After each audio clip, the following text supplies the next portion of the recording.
நடிகர் விஜய் அவர்களே, இந்த இடம் என்னன்னு தெரியுதுங்களா? சுடுகாடு. 2 வருஷத்துக்கு முன்னாடி உடம்பு முழுக்க தீ காயங்களோட, அண்ணா விஜய் அண்ணா என்ன நேர்ல பாப்பீங்களா, என்னுடைய தீ காயங்களுக்கு மருத்துவ உதவிக்கு எனக்கு உதவி செய்யறீங்களான்னு உங்களுடைய தீவிர ரசிகை 17 வயது சிறுமி சௌமியா உங்களுக்கு உங்க கோரிக்கை வச்சு உங்களுக்கு ஒரு காணொலி வெளியிட்டு இருந்தா. அந்த தீ காயங்களோட அந்த ரணத்தோட உங்களுக்கு ஒரு காணொலி வெளியிட்டு இருந்தா. அந்த காணொலி அந்த வீடியோ தமிழ்நாட்டில் உள்ள அனைத்து சேட்டலைட் தொலைக்காட்சியிலும் ஒளிபரப்பப்பட்டது. ஆனா அந்த குழந்தையோடைய அந்த அவல குரல் உங்களுடைய செவிக்கு கேட்கல. அவ்வளவு ஈவு இறக்கமற்ற குணம் நடிகர் விஜய். உங்களுக்கு ரசிகையா இருந்ததை விட இந்த குழந்தை அண்ணன் கேப்டன் விஜயகாந்த் அவர்களுக்கு ரசிகையா இருந்து, நடிகர் அஜித்குமார் அவர்களுக்கு ரசிகையா இருந்து, அவன் அந்த கோரிக்கை அவங்களுக்கு வலியுறுத்தி இருந்திருந்தானா நேரடியா அந்த குழந்தைய நேரடியா பார்த்து அந்த குழந்தையுடைய உயிரை பாதுகாத்திருப்பாங்க, காப்பாத்திருப்பாங்க. ஆனா நீங்க அந்த குழந்தையோடைய அந்த கோரிக்கைய செவி சாய்க்கல. அந்த குழந்தைக்கு நீங்க எந்த ஒரு உதவி செய்யறதுக்கும் முன் வராத மனம் இல்லாத நடிகர் விஜய்.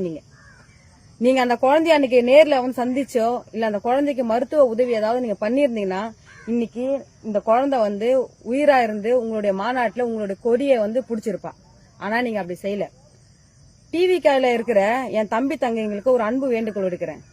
நான் 20 வருஷமா நான் நடிகர்களை எதிர்த்து நான் போராட்ட களத்தில் நின்று போராடிட்டு இருக்கிறேன். ஏன் தெரியுமா?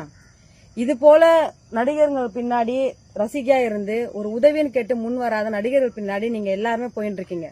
உங்களை எல்லாருமே பழகடைக்காயா வச்சு இன்னைக்கு நடிகர் விஜய் அவர்கள் அதாவது டூப் போட்டு தெரு தெருவா டுபாகூர் டைலாக் விட்டு யாரோ கொடுக்கிற பொலிட்டிக்கல் அசைன்மெண்ட்டுக்காக உங்களை பகடைக்காயா வச்சு இன்னைக்கு அரசியல் பண்ணிட்டு இருக்காரு.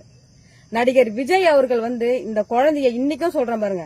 நடிகர் விஜய் இந்த ரசிகர்கள்லாம் மனசுல வச்சிருந்து நடிகர்களுக்காக நம்ம அரசியல் கட்சி நடத்துறோம் அப்படி மனசுல ஒரு ஓரத்துல ஏதாவது ஒரு எண்ணம் இருந்துருச்சுன்னா இந்த குழந்தைக்கு இன்னைக்கும் இந்த குடும்பத்தாருக்கு எனக்கு இந்த குழந்தை வச்ச கோரிக்கை நான் செவி சேர்க்காது என் தவறு.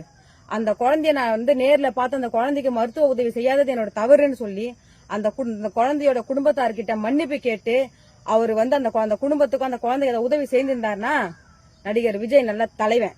ஆனா நடிகர் விஜய் அப்படி செய்யல. இன்னைக்கு சௌமியா 17 வயது சிறுமி நடிகர் விஜய் அவர்களுடைய ரசிகை, அவருடைய சமாதியில இன்னைக்கும் நடிகர் விஜய் அவர்களுக்கு நான் இன்னைக்கு இந்த நேரத்துல நான் ஒரு கோரிக்கை வைக்கிறேன். 15 தினத்துக்குள்ள நீங்க அந்த குழந்தையோடைய குடும்பத்தார நேர்ல சந்திச்சு அந்த குழந்தை எனக்கு வச்ச கோரிக்கை நான் மறுதளிச்சுட்டேன், அந்த குழந்தைக்கு நான் அந்த குழந்தையுடைய உயிர் போனதுக்கு நானும் ஒரு காரணம் ஆயிட்டேன், என்ன மன்னிச்சுக்கங்கன்னு அந்த குடும்பத்தார்கிட்ட போய் மன்னிப்பு கேட்கணும். ஏன்னா இந்த குழந்தையோடைய அந்த கோரிக்கைய தமிழ்நாடு முழுக்க கேட்டு அந்த திருவள்ளூர் மாவட்ட கலெக்டர் அவருடைய 1 மாத சம்பளத்தை கொடுத்தாரு. இந்த தாலுகாவுடைய தாசில்தார் 1 மாத சம்பளத்தை கொடுத்தாரு. தமிழ்நாடு அரசாங்கம் 3 லட்சம் ரூபாய் பணம் கொடுத்து அந்த குழந்தையோட உயிரை பாதுகாக்கிறதுக்கு உறுதுணையா இருந்தாங்க. ஆனா முடியாம போச்சு. இன்னைக்கு நடிகர் விஜய் அவர்கள் அவங்களுக்கு அந்த குழந்தைக்கு நடந்த கொடுமைக்கு வருந்தி மன்னிப்பு கேட்கணும்.